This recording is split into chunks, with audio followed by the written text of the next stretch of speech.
Bueno, la salida del presidente Kuczynski era la crónica de una muerte anunciada. Sí. Eran tantos los hierros y las frustraciones que había generado la expectativa natural que hay siempre en torno a un nuevo mandatario, y sobre todo si este venía adornado de los pergaminos de ser un estadista, de haber pasado por muchas carteras durante 40 años, de ser un financista internacional, etcétera, pero nadie sabía, o poco sospechábamos, que tras o bajo de ello había muchos interrogantes sin respuesta y alguna forma de entender la política que evidentemente iba a colisionar tarde o temprano con la realidad, y eso es lo que hemos visto. Hay quienes sostienen, Claudia, que el señor Kuczynski, por tener una formación anglosajona, él cree que no ha hecho nada malo, que él está persuadido de que lo que ha hecho está bien. En Estados Unidos, el lobismo, como lo ha entendido él, hoy día estoy acá, mañana estoy allá, y si lo hago dentro de los marcos de determinados beneficios para el país y pago impuestos por lo que gano, no he hecho nada malo. Pero bueno, eso es como traer a como todo respeto, a un árabe que después de almorzar tiene que hacer determinados gestos y sonidos para expresar su complacencia. Acá no caería bien. Por eso colisionó rápidamente con las formas peruanas, ese baile y esas actitudes, etcétera, Sí. y su luna de miel se acortó prontamente. Tuvo el escándalo del doctor Moreno y otros más. De manera que yo creo que ha sido una cirugía que más vale un colorado que 100 amarillo. Y ahora la presencia del ingeniero Vizcarra en el gobierno resulta una bocanada de aliento fresco y una posibilidad de que hagamos de la crisis una oportunidad. Tú sabes que si los peruanos nos juntamos, no en torno a incriminaciones, y mucho menos a discriminaciones, y nos ponemos de acuerdo en un plan de gobierno, un programa de gobierno para los próximos 3 años, y las fuerzas políticas, que no creo que tienen mucho margen de acción para hacer algo distinto, suman su esfuerzo en apoyar la gobernabilidad, la institucionalidad democrática y el logro de determinadas obras que el país espera y reclama, llegaremos al bicentenario y al 2021 en buenas condiciones. Ojalá que sí. El día que él juramenta, el mensaje sea basado en poder refundar institucionalmente a los organismos que integran este sistema judicial. Él ha pedido además ponerle punto final a esta sensación de odio, a esta brecha que hay entre las fuerzas políticas y poder trabajar como un solo cuerpo por el desarrollo del país. En este momento, la actitud de Fuerza Popular, ¿cree usted que con Martín Vizcarra a la cabeza va a cambiar? El presidente Kuczynski tiene un mensaje saliente, insolente, un mensaje que no hace ningún mea culpa y que, por el contrario, se indica directamente a Fuerza Popular como esta fuerza que obstaculizó sus 601 días de gobierno. ¿Cambia la situación con Martín Vizcarra, cree usted? Se lo pregunto porque a lo largo de este tiempo de gobierno el señor Kuczynski fue cuestionado porque era un presidente con nacionalidad americana. Si ponemos estas diferencias, Martín Vizcarra es no solo peruano, sino además moqueguano. Es un político que ha bajado al llano todo el tiempo, que sí conoce un poco más las necesidades del peruano que menos tiene. Ha hecho un trabajo bastante productivo con el tema de la educación, de la comprensión de lectura y tal. Hoy las diferencias, ¿por qué hacer este tipo de diferencias en este momento cuando necesitamos una persona que salve la dirección del país y que en su momento fue cuestionado también por la adenda de Chinchero? ¿Son oportunas las diferencias o forman parte de que no tenemos más y estamos tratando de verle el lado bueno a Martín Vizcarra? Fíjate, Claudia, yo creo que el mea culpa tiene que venir por todas las fuerzas políticas. Todos tenemos algo de responsabilidad en el Congreso, en el periodismo. Eso es muy importante que tengamos en cuenta. Hay muchas personas que escriben con la mano, pero pensando con el hígado, y otros que hablan sin reflexionar adecuadamente. El mea culpa tiene que ser general en el país. Aquí todos somos responsables. El país sí tiene posibilidades. El Perú, y es una frase ya trillada, más grande que sus problemas, claro que lo es, y se ha evidenciado en muchas ocasiones, y en esta no tiene por qué no ser de la misma manera. Pero claro, el Perú es un territorio, el Perú es un potencial de recursos naturales, pero el Perú básicamente son seres humanos, mujeres y hombres a lo largo y ancho del país, que todos tenemos que poner nuestra cuota para que esos recursos naturales, ese potencial turístico, esa capacidad gastronómica, esa fuerza productiva de los sectores emergentes se enrumbe adecuadamente para que la institucionalidad, como tú bien lo has señalado, sea la garantía que requiere la inversión nacional y extranjera para poder venir al país, que somos uno de más de 180 países, de los cuales hay 80 que están esperando que los dineros se vayan a invertir allá, en vecinos nuestros, al sur y al norte. De manera que si nosotros no hacemos las cosas bien, la gente no nos va a mirar. Anoche estaba yo conversando con unos empresarios y me decían que les han congelado proyectos que tenían inversión internacional hasta el 2021. El capital es muy sensible y nosotros no somos los únicos recipientarios de ese capital.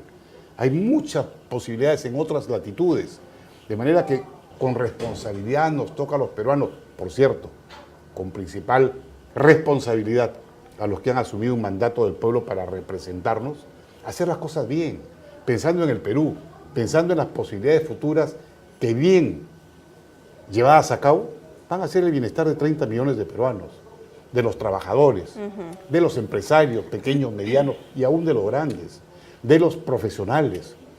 Y el Perú va a ser grande, y el Perú en efecto va a ponerse por sobre las adversidades y vamos a llegar al Bicentenario, que es una meta inmediata de 3 años solamente, con un Perú mejor del que recibimos hace 100 años.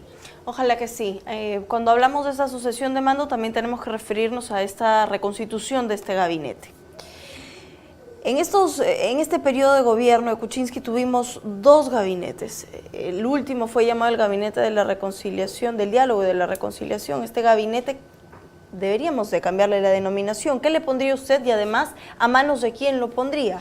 En este momento en la terna sale el nombre del doctor Antero Flores Arauz. Mira, señor Kuczynski, en un sesgo que he escuchado mucho tiempo en los últimos años, nos presentó un gabinete de tecnócratas, de gerentes.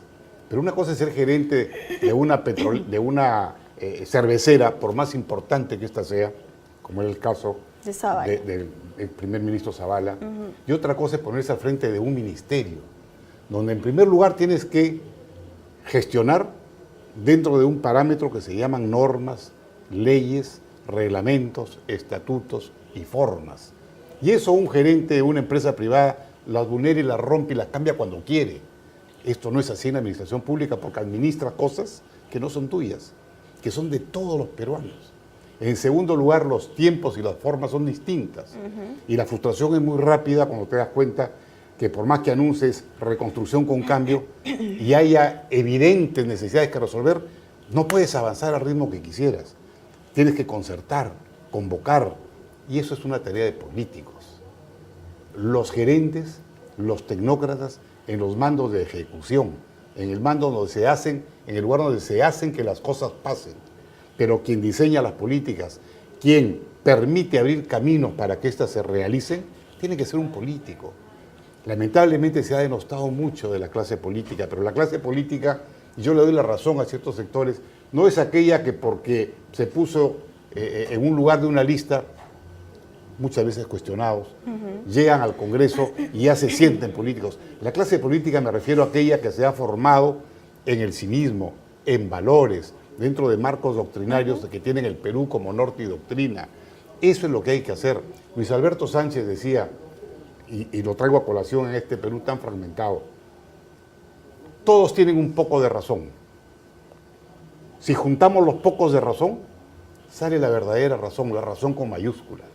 Pero no puede imponer mi razón, porque es pequeña, ni su razón, porque es pequeña.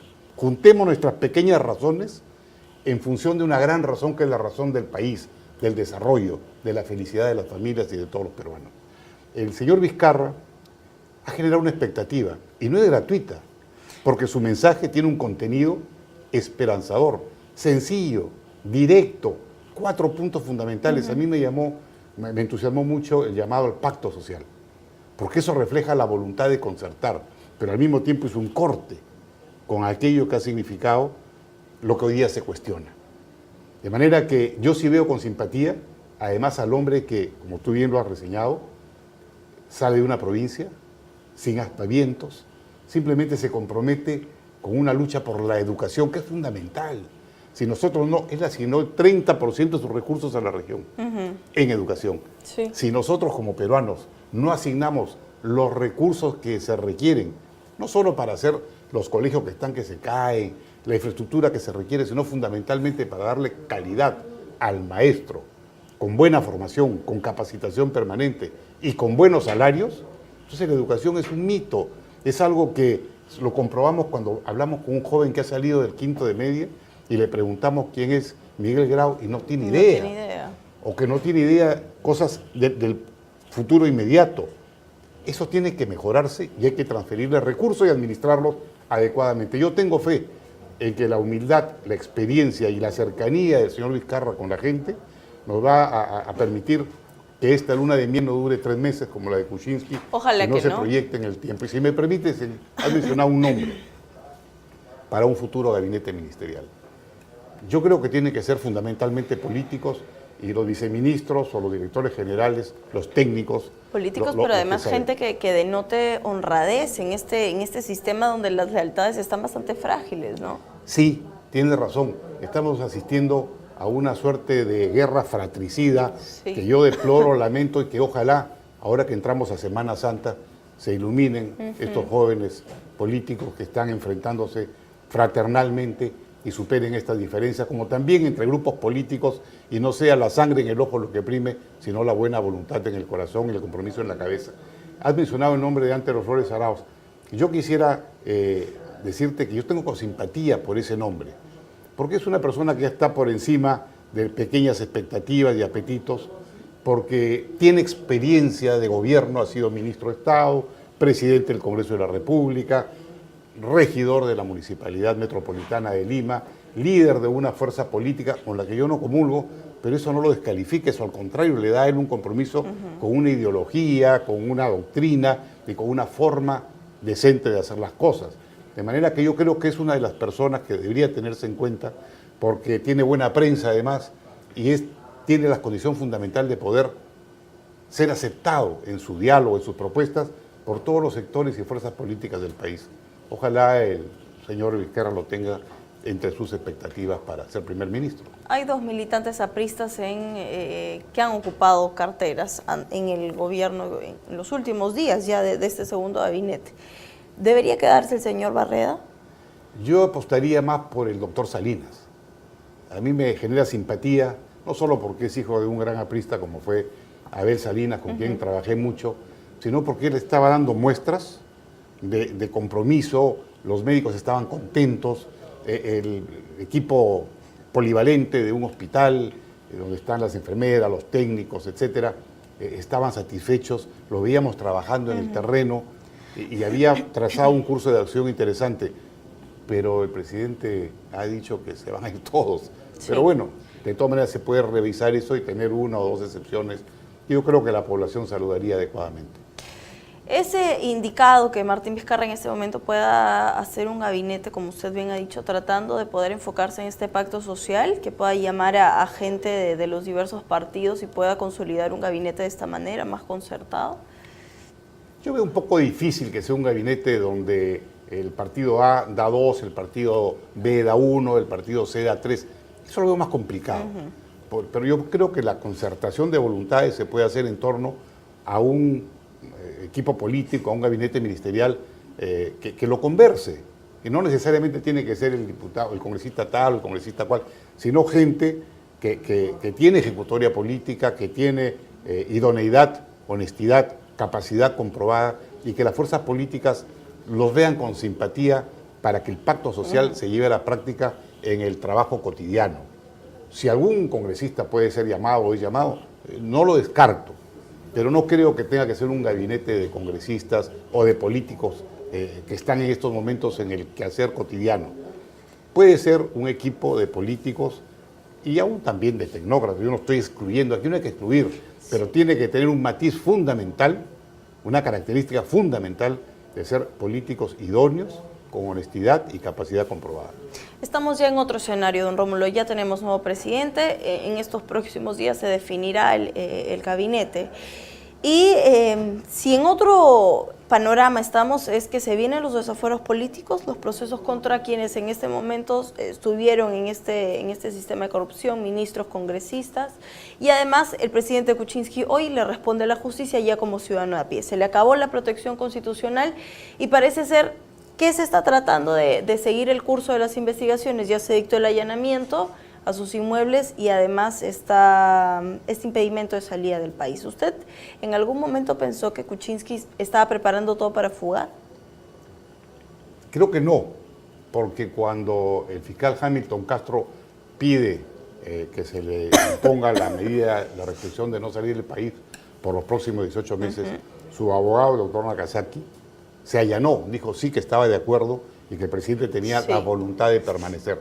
La señora Lange, que tiene problemas familiares con su señora madre en Estados Unidos y con una hija, creo, ya había viajado. Ha anunciado que va a venir. Va a regresar. Yo no creo que Kuczynski quiera terminar sus días como un prófugo de la justicia. Yo no creo. Me parece que la medida de arraigo está bien. Lo que me parece un exceso es el allanamiento del domicilio. O sea, no puede salir un presidente del Palacio de Gobierno hoy y mañana me meto a su casa, por más que hayan marcos legales que así lo permiten y así se ha hecho, y no han encontrado nada. Porque creo que además son medidas discriminatorias, porque ha sido mencionado Kuczynski por el señor Odebrecht o Barata, como lo ha sido mencionado otros políticos. Susana Villarán, por ejemplo, ¿no? Entre otros más. Y no se han allanado ningún domicilio de ellos. Entonces, que no vayamos a caer en un sesgo que no hace bien ni a la necesidad de administrar justicia, ni a restañar ideas con miras a construir país. Los que han delinquido tienen que ser investigados, o los que se presume que han delinquido tienen que ser investigados. La investigación al señor Kuczynski no se puede soslayar, tiene que llevarse a cabo, pero no caigamos en excesos. Y tenemos que investigar a todos aquellos que han tenido función pública y que algún tipo de duda puede pender sobre su administración o gestión. El desafuero también estará en proceso. Mamani ha sido el protagonista de esta semana, el protagonista de esta estrategia, o no, para algunos sí, para algunos no, de que Fuerza Popular quería acabar con los días de gobierno del señor Kuczynski. ¿Cree usted que también se le debería llevar a este proceso a este señor, a Mamani? Se lo pregunto, don Rómulo, porque hay algo que se ha cuestionado mucho a lo largo de esta semana. Como ciudadanos seguramente nos cuesta creer que estamos regresando en el tiempo a las prácticas montesinistas, de la salita del zinc y poner en evidencia la corrupción de esta manera. ¿Pero cree usted que el fin justifica los medios? ¿Hizo bien Mamani? Porque es un medio de defensa que él pueda decir, bueno, las pruebas son pruebas. Seguramente la manera no es tan ilícita. Se lo digo yo porque usted también afrontó un proceso con el tema de los petroaudios muy cuestionados en su momento por la manera como se da. Claudia, el fin nunca puede justificar los medios en una política democrática, en un Estado de Derecho. Hay formas y procedimientos legales. Si yo tengo la presunción de que se está cometiendo un delito en determinado lugar, como podría ser la compra de voluntades, entonces hay jueces 24 horas al día, al que uno le pide la autorización en la forma reservada que se hacen estas cosas, el juez autoriza, el juez supervisa incluso que se le pongan los audífonos o los elementos tecnológicos para poder registrar una conversación, y esa prueba es legal. Lo otro es, como tú has dicho, por un lado, volver a métodos que deben ser proscritos en una democracia, en un Estado de Derecho, porque eso genera suspicacia en todo el país y no genera tranquilidad en la población, porque podemos ser todos en cualquier momento espiados en nuestra intimidad. Hay quienes sostienen la figura del agente provocador, abogados importantes que yo respeto, pero yo no creo que en este caso el agente provocador es una figura que puede de alguna manera mitigar la responsabilidad de un congresista de la República que se ha prestado para un ilícito que no se puede pasar por alto. Si no, mañana todos vamos a tener, tú sabes que ahora vale $200 un reloj que graba, ¿no? y que lo compras en estos centros tecnológicos, o un lapicero que graba, o un ganchito para dama que graba. Entonces, vamos a tener un temor de unos a otros, los peruanos vamos a ser los enemigos potenciales, porque podemos ser en cualquier momento, de manera mala, alevosa, con premeditación y ventaja, espiados. En mi casa, en mi oficina, en la calle, y eso haría un país y una sociedad difícil de vivir. De manera que yo no estoy de acuerdo con este tipo de prácticas. Creo que el señor Mamani, por más que haya permitido evidenciar algo que se sabía, pero habían otros métodos, otras formas. Yo creo que la vida política del señor Kuczynski tenía plazo visto. Sí. Iba de todas maneras a caer, y hoy día estoy viendo memes que resucitan la página 11. Dice que han entrado a la casa del señor Kuczynski y han encontrado la página 11. Un poco en broma, ¿no? Sí, claro. Pero bueno, las prácticas, para decir montesinistas, nombres que no quisiera usar, las prácticas vedadas hay que proscribirlas por la salud del país.